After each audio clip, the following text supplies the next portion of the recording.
mal avec les à, réseaux sociaux. et pas parce elles ne savent pas, mais c'est que vraiment, c'est en bas de leur priorité. Ah, bah justement, ça devrait être en haut de leur priorité. J'atteste. C'est vraiment, là, on peut plus y échapper maintenant aux réseaux sociaux. Mais moi, à un moment, j'avais du mal. Hein. Je me disais, quand même, j'ai pas envie d'étaler ma vie privée sur les réseaux sociaux. J'ai pas envie, voilà. C'est comme... Pardon? Non, c'est Madame Anne, je crois qu'elle se sent visée parce que c'est vrai qu'elle est en tête de ma liste des récalcitrantes. Mariam? Oui? Donc, on a d'autres questions. Non, mais c'est un gros travail quand même.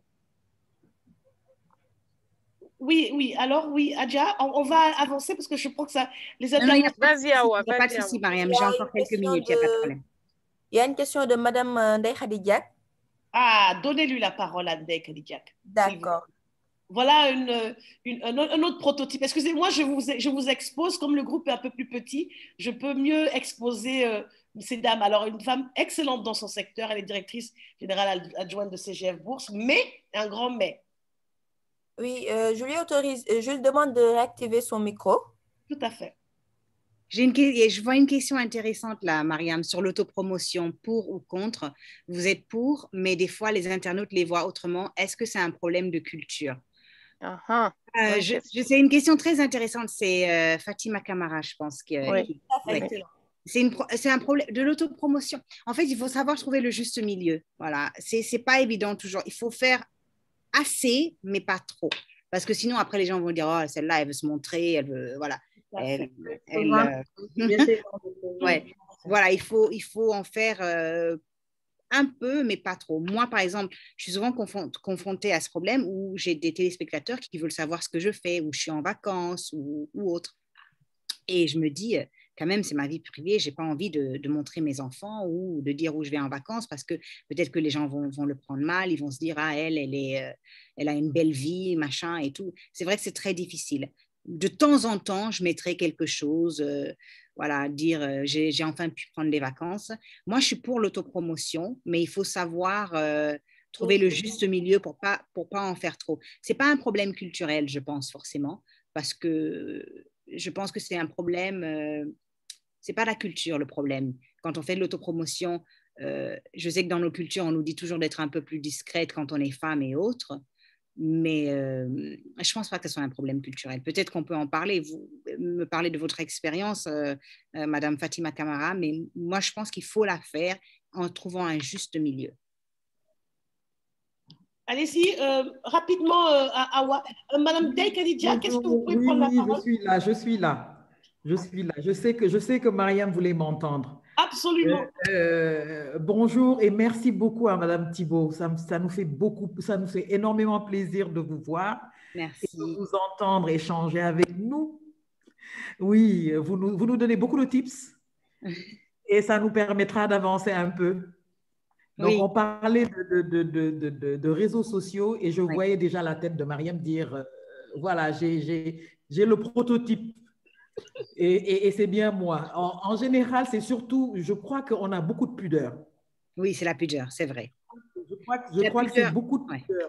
Oui. Et on se dit que ce n'est pas important. Donc, j'avais posé ma question de ramener à cela. Tout à l'heure, quand j'ai entendu Salematou parler du fait qu'on nous prenait souvent pour des gens hautains, j'ai dit, par contre, pour moi, c'est tout à fait le contraire. Ah bon? Oui. J'ai du mal donc les gens en général, je suis tellement accessible que parfois même ça peut être, je pense que ça peut aussi porter préjudice parfois. D'être trop accessible. Voilà, être trop accessible, ne pas montrer cette hauteur-là en disant, bon, j'ai atteint un certain stade, donc il y a certaines choses que, voilà. Que vous ne pouvez plus faire comme avant. Alors que pour moi, c'est dans ma nature de vivre ce que je faisais il y a 20, 30 ans. C'est toujours la même personne, en fait. Et donc, cette exubérance-là, peut-être, peut amener certaines personnes à dire, bon, de toute façon, elle donne tout de suite. Oui. En termes d'expérience, je suis prête à échanger, à truquer. Je comprends ce que vous voulez dire. Et en Afrique, en plus, dans nos cultures, je trouve que quand on arrive à ces postes de responsabilité-là et qu'on est trop accessible, tout de suite, les gens disent « Oh, elle n'est pas… » elle est pas sérieuse, regarde comment elle Voilà, est. voilà, voilà. Je sais exactement, c'est exactement ce dont vous parlez. Moi, je dis ne changez pas. Moi, j'ai jamais changé. Enfin, je pense ne pas avoir changé. Je pense être toujours accessible. On est qui on est au final. Et après, c'est aux gens de... on ne peut pas changer sa nature. Si vous êtes accessible et que vous êtes comme ça, tant pis pour les autres. Je veux dire, tant pis pour ceux qui vous jugent. Je ne pense pas qu'il faille mettre une barrière parce qu'on est arrivé à un certain niveau et qu'on ne peut pas parler aux autres. Non, restez qui vous êtes. Mais par contre, pour revenir aux réseaux sociaux, vous avez parlé de pudeur. Je sais qu'il y a de la pudeur. Mais vraiment, si vous voulez pousser vos projets, vos initiatives, ne parlez pas forcément de vous quand vous êtes sur les réseaux sociaux, de votre vie personnelle. Parlez plutôt de ce que vous faites. Absolument. Et de comment ce que vous faites change la vie des autres ou contribue au développement ou autre. Parlez pas de vous forcément. Et d'ailleurs, moi, souvent, quand j'interviewe quelqu'un ou je fais la promotion d'une interview que j'ai faite, je dirais jamais moi, parce que je l'ai fait cette interview avec une équipe, grâce à une équipe. Donc, je mettrai peut-être la vidéo de la personne avec moi l'interviewant, mais je dirais toujours aujourd'hui, nous avons interviewé telle ou telle personne. Voilà, pour pas que les gens pensent que j'essaye de m'accaparer la gloire ou l'attention. Enfin, donc, je pense qu'il faut aller sur les réseaux sociaux pour faire la promotion de ce que vous faites, de votre travail et pas forcément de votre personne ou de votre vie privée. Tout à fait. On avance. Oui, Mariam, il y a Fatou Bintou Diawara qui veut prendre la parole. Rapidement, Madame Fatou Bintou.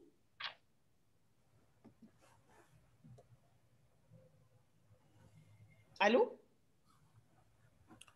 Oui, je lui ai demandé. Il y a Madame Fatouma Diawawa qui attend depuis très longtemps, qui a la main levée depuis longtemps. Je pensais que c'était la même personne. Oui, c'est la même personne. Non. Bon, moi, je vais juste rapidement... qu'elle prenne la parole. Le temps qu'elle prenne, quand on vous donne la main, j'espère que vous serez prête. Madame Batibora, moi, ce que je voulais vous dire, qui est en anglais, on dit qui est frappant, voilà, striking. Et je voudrais pas... Même si je suis féministe et que je n'aime pas qu'on regarde des femmes pour leur physique, mais quand on vous regarde, vous êtes une très belle femme. Non, c'est gentil. Donc, mais je veux le dire pourquoi. Quand vous êtes dans un milieu masculin et que vous êtes qualifiée et que vous êtes jolie, c'est un frein aussi. C'est parfois un frein, oui. Bah oui, c'est parfois un frein. Malheureusement, oui. Est-ce qu'on doit avoir peur d'être trop jolie, trop intelligente? Est-ce qu'on atténue dans son influence? Je sais que ça ne fait pas partie des questions que j'avais préparées. C'est une question piège. C'est une question piège. Écoutez, déjà, je veux dire, moi, je travaille à la télé. Donc, je veux dire, pour être devant une caméra, on demande toujours à la personne d'être télégénique ou voilà. Donc, je pense, enfin, je ne sais pas, si j'y pense, j'essaie de ne pas y penser. Quand je sais que les gens, à première vue, au premier regard, vont toujours penser, ben, tiens, elle est jolie, elle sans pour autant se dire, ben, tiens, est-ce qu'elle maîtrise son sujet? Et d'ailleurs, ça peut être difficile, mais parfois, pour moi, en tant que journaliste, ça m'a aidé. Je vais vous dire pourquoi. Il m'est arrivé d'arriver à des interviews de chefs d'État africains, des hommes d'un certain âge, je n'en citerai aucun, qui voient une petite jeune arriver jolie, qui se disent, oh, ben, celle-là, elle ne connaît rien, elle va... et qui baissent leur garde, si vous voulez. Et là, j'envoie les questions et ils sont complètement pris au dépourvu parce qu'ils ne s'attendaient pas. En général, ce qui se passe, c'est que ces personnes-là se disent une femme jeune, plutôt jolie, elle ne posera pas des questions pertinentes, elle ne posera pas des questions pièges. J'ai pas à m'inquiéter, c'est une... voilà. Tout de suite, ils baissent leur garde, ils font un sourire, ils font des clins d'œil. J'ai des chefs d'État qui m'ont fait des clins d'œil pendant des interviews. Je ne dirai pas qui, mais ça leur a porté préjudice parce que du coup, ils n'étaient pas concentrés, ils pensaient pas, ils réfléchissaient pas à leur réponse. Et moi, je posais des questions très dérangeantes parfois, qui les ont mis dans l'embarras quand l'interview a été diffusée. Donc, souvent, je joue sur ça. Je me dis, ben, tiens, je vais aller à cette interview-là, je suis très bien habillée et autres, j'arrive, et pour avoir le soundbite, parce que je sais comment ils vont réagir. Je sais, quand c'est des hommes, malheureusement, on sait comment ils vont réagir, ils ne vont pas vous prendre au sérieux au début. Je me dis, bah, tiens, on va voir. Et pour moi, c'est un challenge. Parfois, c'est évidemment pas... C'est pas une belle expérience hein, quand on se fait tout de suite, quand les gens vous voient comme sans pour autant Une vous avoir potiche. parlé. Ah, Une potiche, faut le dire. une potiche, Une exactement. potiche, je pense. Voilà, c'est bien ça le mot. Ouais. On vous voit comme une potiche et on se dit, bah, Les imbéciles. voilà. Mais tant pis pour eux, Oui. c'est eux qui sont les imbéciles au final. Parce Oui, que exactement. voilà. Merci beaucoup. On retient que en faire un atout plutôt justement au lieu de... Oui, en faire un atout au lieu d'une faiblesse, en faire un atout. Alors, je reviens vers Fatoumata Bint Diawawa ou Diawara, je ne sais pas comment. Diawawa, c'est Fatouma Diawawa. Oui, Mariam, elle dit qu'elle avait fait une erreur. Ok, très bien. C'est ce que j'ai pensé. Alors s'il n'y a pas de questions de main levée encore, je voudrais redonner la parole à Madame Batibo pour qu'elle nous donne ses propos de clôture. Et on est exactement dans les temps, enfin on a commencé à peu près 7 à 10 minutes en retard, donc nous sommes dans les temps. Et lui dire que vraiment, je sais que alors moi, je vais décliner beaucoup de choses que j'ai vues et que j'ai en tant que communicante de son intervention.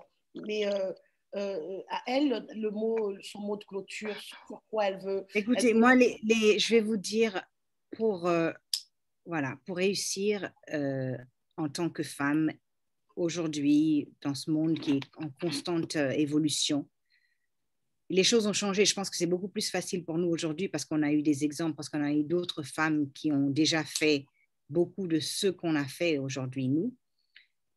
Connaître son sujet, je reviens dessus, connaître son domaine, apprendre, avoir confiance en soi, faire sa propre communication souvent, ne pas hésiter à utiliser les réseaux sociaux, à faire la promotion de son travail, de ses initiatives, ne pas avoir peur de l'échec, ne pas avoir peur de reculer parfois pour pouvoir arriver à sauter mieux, de réessayer, ne pas avoir peur de fonder une famille en se disant que ça freinera peut-être notre carrière professionnelle. Parce qu'au final, si on n'a pas cette famille ou ces enfants, la carrière professionnelle, elle n'aura pas vraiment de sens. Si elle aura un sens, c'est bien, je veux dire, c'est très bien d'avoir une carrière professionnelle, mais je pense que c'est très bien aussi d'être entouré d'une famille, d'avoir le soutien familial, parce que dans la vie, il n'y a pas que le travail, bien évidemment. Donc, il faut arriver à trouver un équilibre entre tout ça. Ce n'est pas évident, c'est un travail constant au quotidien et il faut persévérer. Et voilà, c'est ce que j'ai à vous dire aujourd'hui. J'encourage tout le monde vraiment à utiliser les réseaux sociaux. Moi, je pense que c'est vraiment, aujourd'hui, c'est vraiment la clé du succès, les réseaux sociaux. Je sais que c'est générationnel, parce que certaines femmes d'autres générations trouvent ça peut-être, que ça fait peur ou on n'a pas envie, on est pudique, mais il faut le faire. Il faut pas hésiter à changer avec le temps, à évoluer avec le temps. Merci beaucoup, Folie. Et pareillement, je rejoins toutes les participantes pour te dire à quel point je suis vraiment hyper contente de t'avoir eu aujourd'hui. J'espère que j'ai répondu à toutes vos questions. Hein. J'ai du mal parfois à m'exprimer, de trouver les mots en français. J'espère que ça a été, que j'ai pu répondre à vos questions et que vous avez pu en tirer quelque chose, en tout cas. Moi, je suis absolument satisfaite. J'en ai tellement d'autres, mais je ne peux pas. Je t'ai promis de ne pas te mettre. Non, il n'y a pas de souci. mais absolument, je pense qu'on aura l'occasion de faire une session particulière avec le contexte Guinée, parce qu'il y a des questions que je voudrais décliner sur le contexte Guinée, et je sais que ça te tient aussi à cœur. Mais j'aurais voulu parler un peu plus de la Guinée, d'éducation des filles, et de dire aux femmes de vraiment pousser leurs filles à continuer leurs études, à aller à l'école, et d'encourager les autres femmes qui sont autour d'elles. Je n'ai pas la chance d'être en Guinée. Normalement, je vais en Guinée tous les 2 ans, 2 fois par an. Là, ça fait depuis 2019 que je ne suis pas allée à cause de la pandémie, donc ça me tient à cœur. J'ai envie de dire aux femmes, à Madame Anne, par exemple, celles qui sont en Guinée, qui ont réussi, poussez les autres, poussez-les à continuer leurs études, les femmes seules, les femmes, parce que nous, notre fondation, On travaille surtout avec les femmes soit divorcées, soit veuves, ces femmes seules qui vendent au marché, qui ont des filles, qui n'ont pas les moyens de les amener à l'école, dans des bonnes écoles en tout cas. On essaie d'aider ces femmes-là. Donc, encourager les femmes au village, les femmes dans les zones rurales, à garder leurs filles à l'école, à ne pas les marier à l'âge de 13 ou 14 ans en se disant que, voilà, que c'est une sortie pour elles. Au contraire, être mariée à 13 ou 14 ans, ça nuit à leur santé, ça nuit à leur indépendance. Donc, vraiment, poussez-les. Nous qui avons eu la chance d'aller à l'école, d'étudier, d'être à ces postes où on est aujourd'hui, il faut qu'on aide celles qui n'ont pas eu cette chance-là, qu'on les pousse, qu'on les encourage, même si ce n'est pas une aide financière ou autre, mais au moins l'encouragement au quotidien, leur expliquer pourquoi il est important de garder leur fille à l'école. C'est un super mot de clôture et très inspirant. Je te remercie encore beaucoup, Folie Batibo. Merci, Maria. Merci à toutes. Vraiment, ça a été un plaisir, vraiment. Et j'espère qu'on pourra se rencontrer un jour en présence.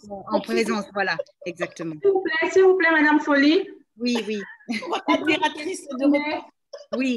Le nom là m'intéresse un peu, Madame Folie. Oui. Vous tenez Folie de la Guinée parce que j'en ai aussi chez moi au Togo. Oui, je sais qu'il y a beaucoup de Togolais qui s'appellent Folie. D'ailleurs, à VOA, je travaille avec Roger Guy Folie, qui est un très bon ami. Et non, Folie, c'est un prénom Peul. En fait, c'est même pas Folie. En Peul, on le dit Folie. C'est comme ça qu'on le dit en Peul. Et oui, c'est un prénom pas très courant, mais qui existe en Guinée. Et quand on dit en Peul, comment je pourrais le traduire? Folie. Quand on dit Folie, elle a réussi, elle a dominé, elle a... Voilà, je sais pas comment le traduire. Voilà, c'est un prénom qui est courant en Guinée. Donc, même le prénom qu'on vous a donné était prédestiné à Je peux vous dire que je détestais mon prénom quand j'étais à l'école. Quand j'étais à l'école française, les enfants se moquaient tout le temps de moi. Ah, la folie, la folie, la folie. Et voilà, comme quoi. Hein. Ah oui. Alors, sur cette belle note, nous allons clore avec Madame Folie Batibo. Et vous êtes libre de nous rester, de nous écouter. Merci encore, merci à toutes. Merci. Je vous souhaite une très, très belle journée. Merci. À bientôt. Merci. Au revoir. Merci. Alors, merci Awa. Awa, je voudrais qu'on donne rapidement la parole à Monsieur Wale. Je voudrais introduire Monsieur Wale. D'accord. Greetings, Wale. Are you with? Tu n'as pas dit que tu n'as pas annoncé ton bonus en fait, Mariam. Tu as juste dit qu'il y avait un bonus que tu annoncerais plus tard. Ben c'est notre bonus. Bonjour. Ah ben oui, il faut le dire. Oui, Mariam, je lui demande d'activer son micro. Son micro. Oui, et je voudrais juste vous préparer Fatou, Anne, ou si vous pouvez m'aider juste avec son profil, son bio, parce que Fatou est anglophone. Donc, je vais l'introduire. Vous avez donné le micro à Monsieur Wale? Oui, c'est bon, donne. OK. Hello, greetings, Wale. Hi. Good morning here in the United States, in New York. Thank you so much. I said to our participants that you are our bonus and our surprise guest. Donc, Monsieur Wale est totalement anglophone, hein? Donc on va essayer de gérer ça avec nous qui sommes, on va essayer de faire de la traduction. I would like to briefly have you introduce your full name. I've been refraining from saying your last name because I just don't want to destroy it on camera and on record. So please go ahead and just introduce just your name, your title, your organization, and we will share a few words from your bio. Thank you very much. My name is Dr. Wale Idris Ajibade, and I'm the Executive Director of African Views Organization. Thank you. Thank you. And may I ask where are you from originally, from the continent? Yes, I am actually a Yoruba from Lagos, Nigeria. Okay, nice to meet you. Thank you for being with us. Fatou Anne, could you please help us with a few lines from Wale's bio, please? I don't have it sorry. with me. I'm sorry, I'm on the move. Okay, I shared it. I wasn't here. Yeah, I shared it. Is it on WhatsApp? No, via email. Well, Mr. Wale, can you please just, share a few words and we will translate it. Sure. So, as mentioned, I can help with translation. Thank you. I am the Executive Director of African Views Organization. one of our flagship Donc, programs. comme je l'ai mentionné, je suis le directeur exécutif de African Views Organization. Can I do instantaneous or should I wait for him to finish? It's up to you. It's up to you, Fatou. Instantaneous is fine. Yeah, okay, I'll let him finish. Yeah, we could do that, or I could just pause and you could just translate. I want to thank you first for inviting me to this program. Yeah, I'll let you pause. Okay. Go ahead. Okay, il nous remercie d'abord de l'inviter à ce programme. Il est directeur exécutif de African Views. What was the last word? The name of the organization? African Views Organization. African Views Organization, ok. Donc, yeah. Ok, donc c'est l'organisation des vues africaines. Right, thank you. So I think certainly I need to show some gratitude to Excellency Madam Minister Innocence Ntap Ndiaye, who introduced me to Madam Miriam Tendu. And that's donc, how il doit d'abord montrer sa reconnaissance à Madame la ministre Innocence Ntap, qui l'a présentée à Madame Mariam Kamara. Yeah, thank you very much. So, you know, we've been working with Madame Ntap for many years now. We work very closely on women development. This has been one of the flagship programs of our organization.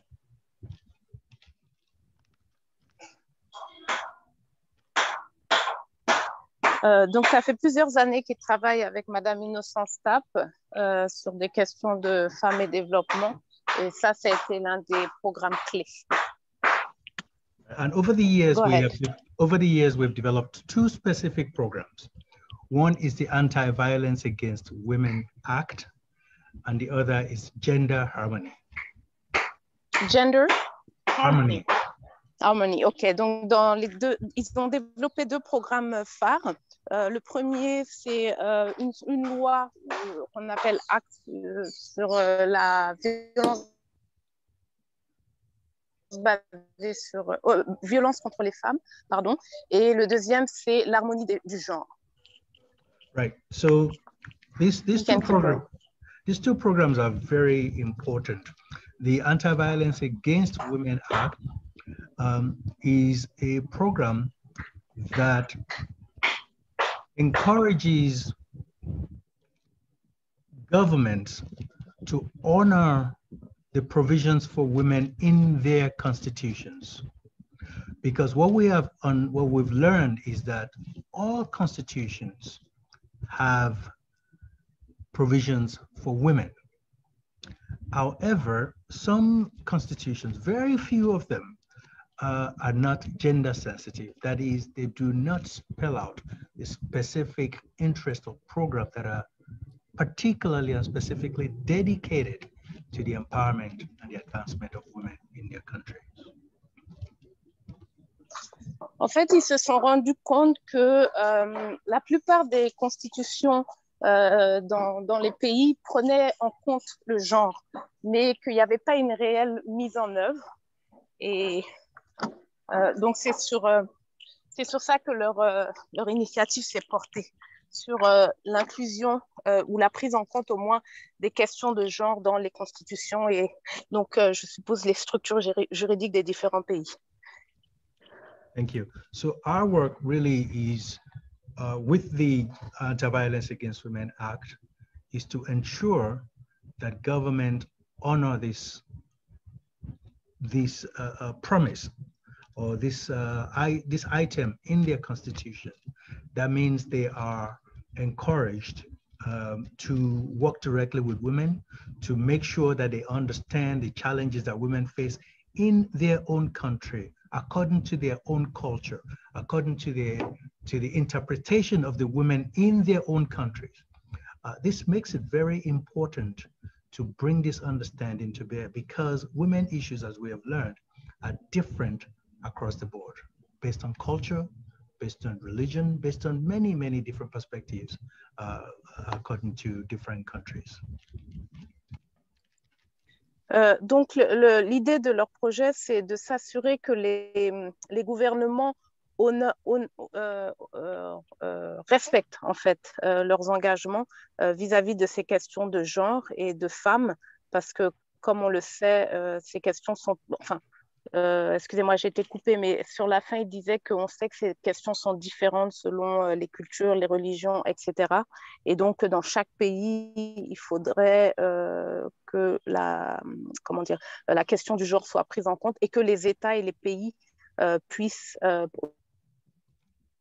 honorer les engagements qu'ils mettent dans leur texte de loi, les engagements qui visent justement à améliorer la condition des femmes, ou au moins à la respecter. So Wally, please allow me to jump in as we are, as you know, we're running really short of time. What I wanted to do is to really give you the opportunity to share with us. As you know, this is a session where we focus, we work with women to rise up to their own ambitions and visions and expectations. In that context, within this context, and following the intervention that we had with our first guest speaker, Foliba Thibault, who pressed on a few key issues on women's, building their own influence. And we know that you have written a book. Of course, you're author of a few publications, but specifically also a book.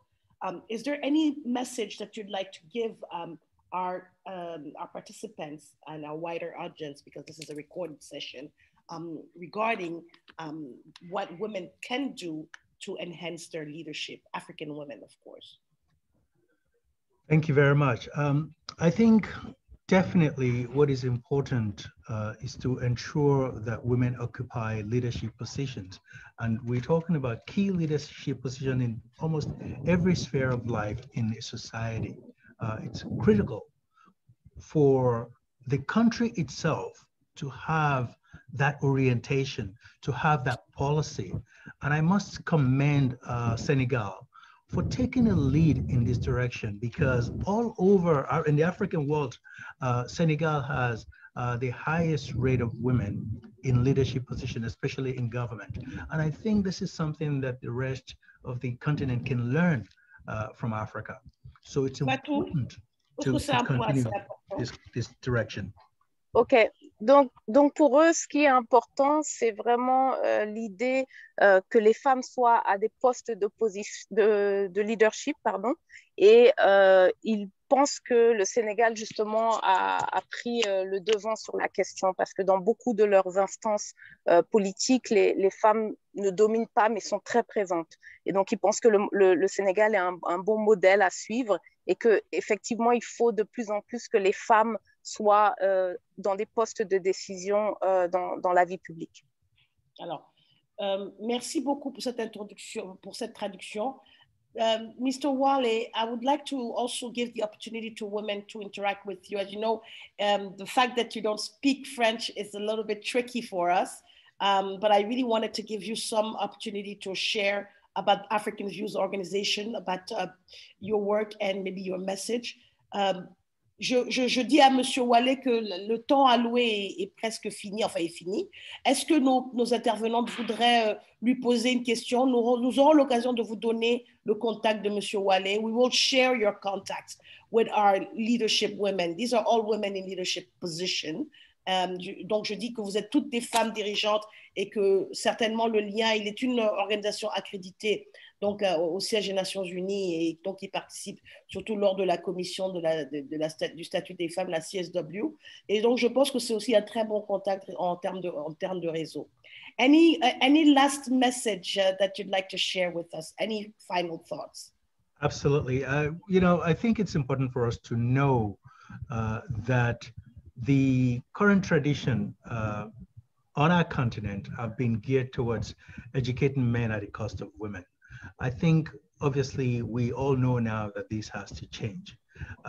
We need to ensure the absolute empowerment of women on all spheres to make sure that the energy of the political system and the social system on the continent can fly on two wings, because right now when it's tilted and skewed towards the bias of men's advantage, we are really flying on one wing. And that could explain some of the challenges and some of the lags that's coming from the African continent. So definitely empowering and empowerment of women in every sphere is definitely the way forward. Donc, son mot de la fin.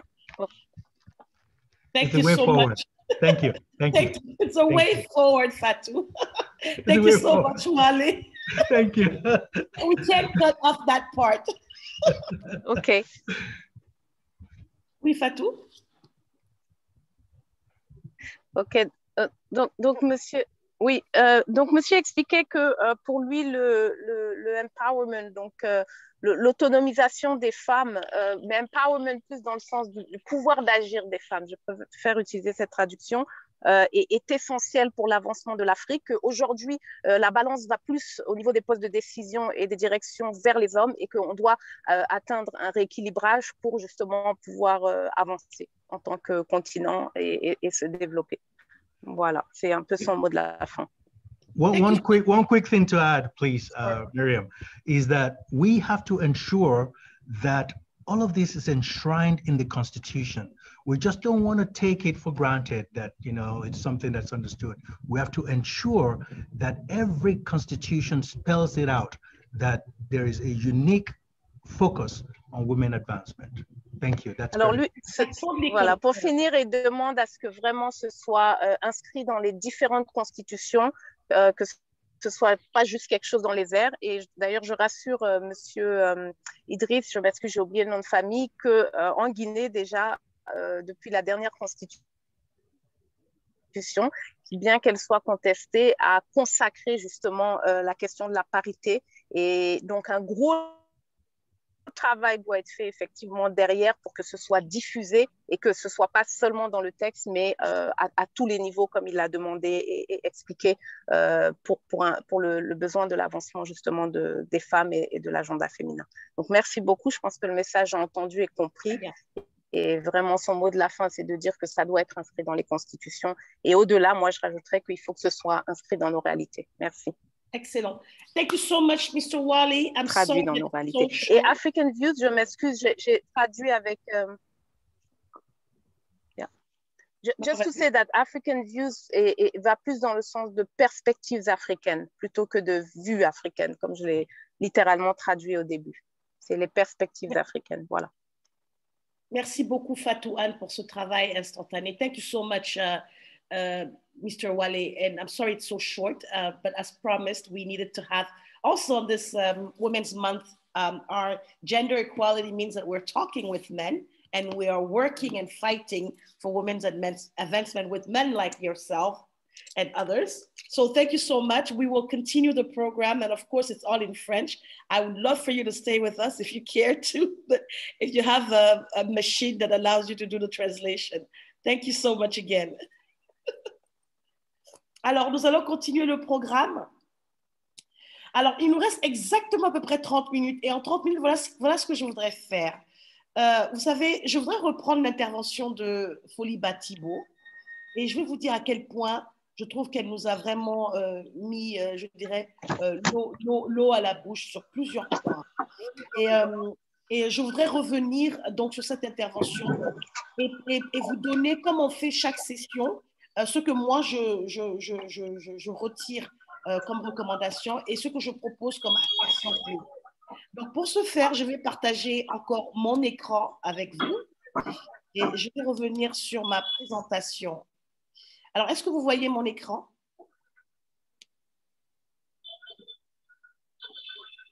Oui, on voit l'écran.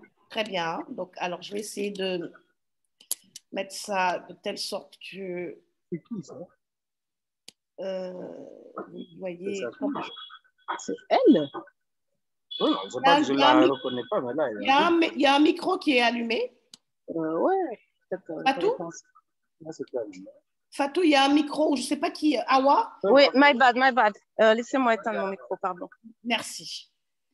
Alors, donc, je reviens donc sur la présentation un peu de Fatou et ce que je voudrais faire. Donc, nous sommes dans la deuxième partie.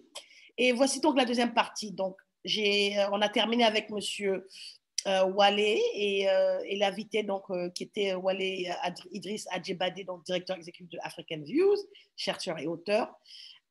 Normalement, on devait avoir une seconde section de questions et réponses avec lui, mais on a pris un peu plus de temps que prévu, donc on va passer cette session plutôt après la session interactive.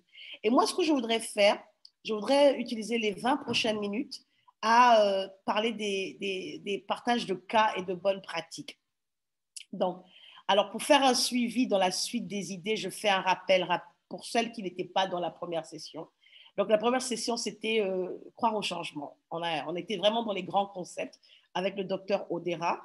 On a retenu un peu les 5 actions. C'était donc de s'auto-observer, se poser les bonnes questions, s'accepter tel qu'on est, écouter son cœur, qui est notre boussole pour notre intelligence émotionnelle, et enfin, mettre en pratique le cultiver de soi, c'est-à-dire méditer, faire de l'introspection. C'était à peu près les 5 actions qui avaient été retenues qu'il fallait mettre en pratique.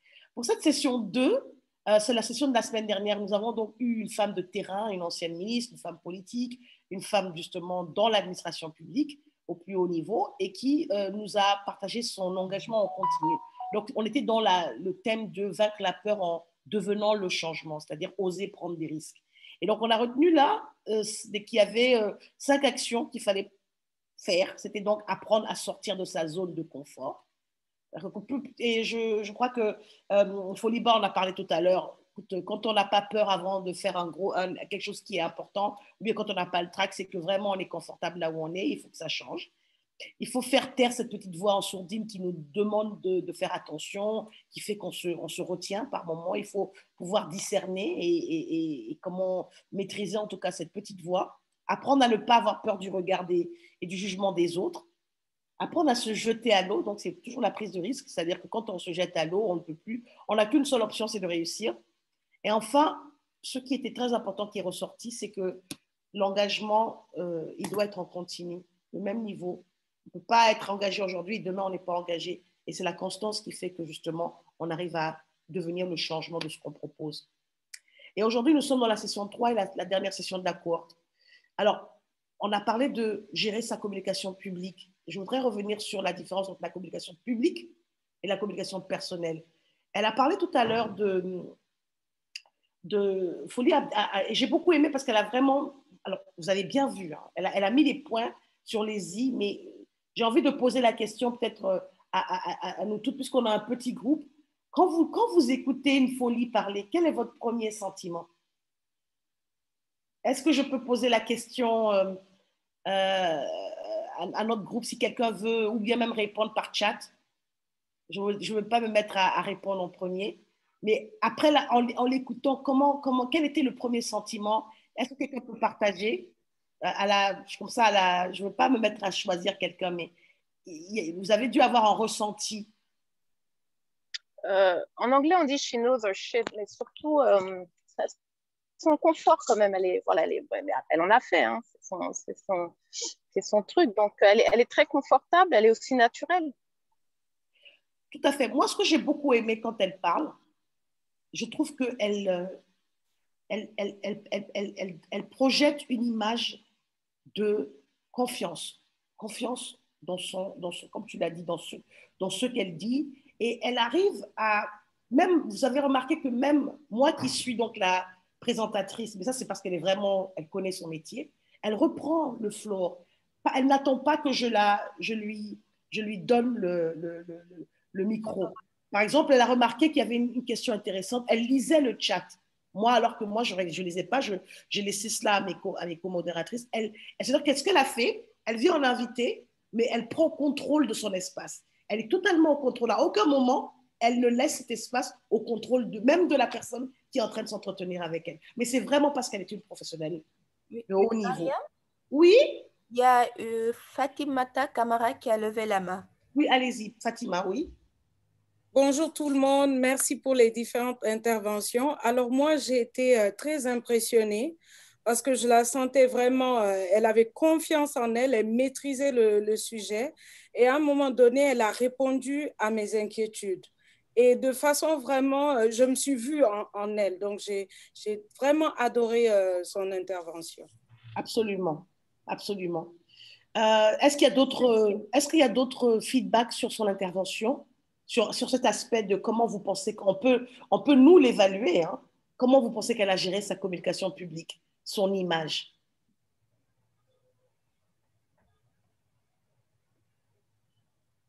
Allô?